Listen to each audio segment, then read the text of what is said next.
Fala galera, tudo bem com vocês? Então vamos lá para mais uma videoaula de ciências com a professora Raquel.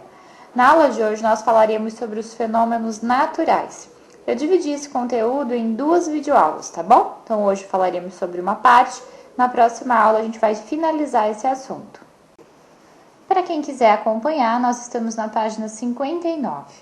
Como vocês já aprenderam em geografia, a litosfera do nosso planeta não é formada por uma placa única, por uma rocha contínua, e sim por diversas placas que nós chamamos de placas tectônicas.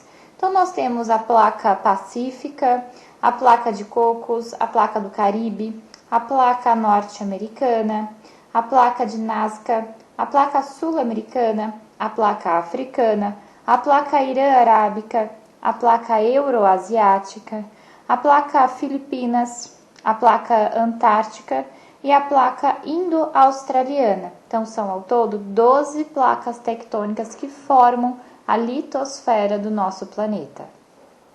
E por que o Brasil é um país no qual a incidência de terremotos, vulcões e tsunamis é praticamente inexistente? Esses fenômenos naturais praticamente não existem aqui.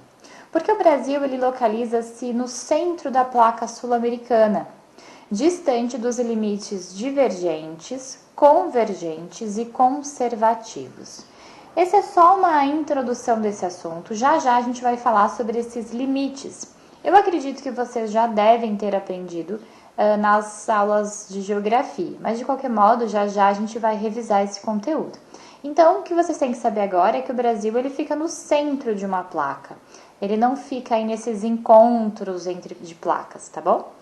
E em quais países normalmente a gente vê notícias sobre a ocorrência desses fenômenos? Bom, na região oeste dos Estados Unidos e da América do Sul, no Japão, alguns países da América Central, países que situam-se entre o sul do continente asiático e a Oceania.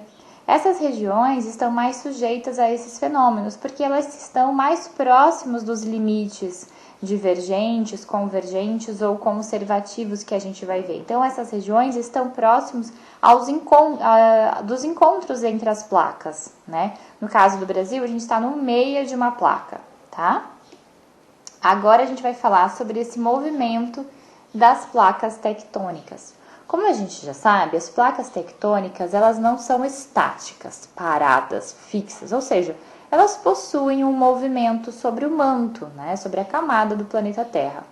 O tamanho das placas e a sua espessura são bastante variáveis e seus deslocamentos podem originar diferentes fenômenos. Então, a maneira como essa placa vai se movimentar vai gerar diferentes fenômenos. Como já foi visto em geografia, essa movimentação das placas é chamada de limites. E nós temos os limites divergentes, ou seja, o movimento divergente, convergente e também os conservativos, que podem ser chamados também de transformantes. Então, repetindo, nós temos 3 tipos de movimentação das placas, que são chamadas de limites: os divergentes, os convergentes e os conservativos. Vamos ver cada um deles? Então, os divergentes é quando as placas se movimentam de modo a se afastarem uma das outras, tá? Então, elas estão se afastando. Os convergentes é o movimento das placas em sentido de aproximação, ou seja, quando 2 placas tectônicas se movimentam em sentido convergente. Então, elas vão colidir entre elas frontalmente, né? Então, elas estão se aproximando. Divergentes estão se afastando, convergentes se aproximando.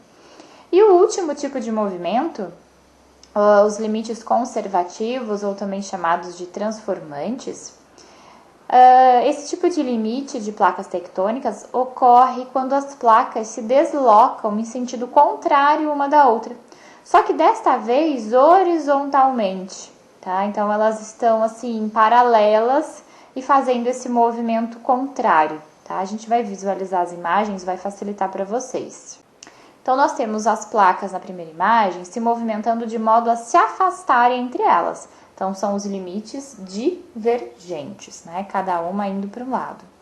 Quando as placas estão em sentido de aproximação, nós temos os limites convergentes, uma vindo ao encontro da outra, certo? E aqui nós temos mostrando o limite conservativo, ou também chamado de transformantes. As placas, então, elas vão se deslocar em sentido contrário, uma em relação à outra, só que vejam, paralelamente, né? Não está uma de frente para a outra. Cada uma está indo para um sentido, mas de forma paralela, tá? Numa direção horizontal, cada uma para um lado. Deu para entender? Elas não estão no mesmo sentido. E aqui, nessa imagem, a gente vai observar algumas causas, né, algumas consequências desses tipos de limite. Então, na imagem A gente tem a falha de San Andreas.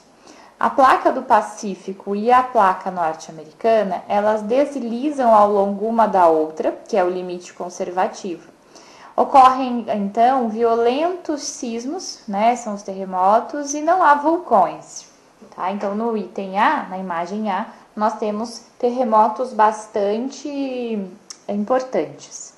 Na imagem B, no Oceano Atlântico, o material quente do manto sai pelo rift. Rift é o nome dado à separação de placas, tá? As placas norte-americana e euroasiática, elas se afastam. Então, nós temos aí um limite divergente, ao contrário da imagem anterior.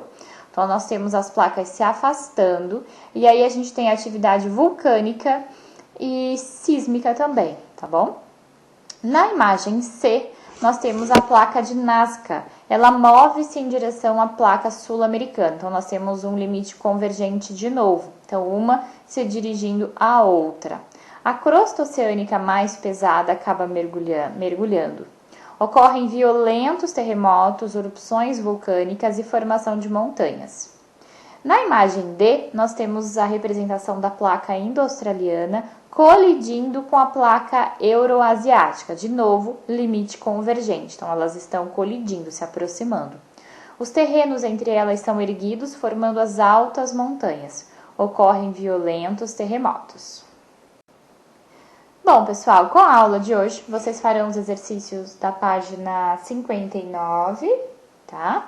E uma pesquisa na página 91, ok? Ficaremos por aqui. Até o próximo vídeo. Tchau!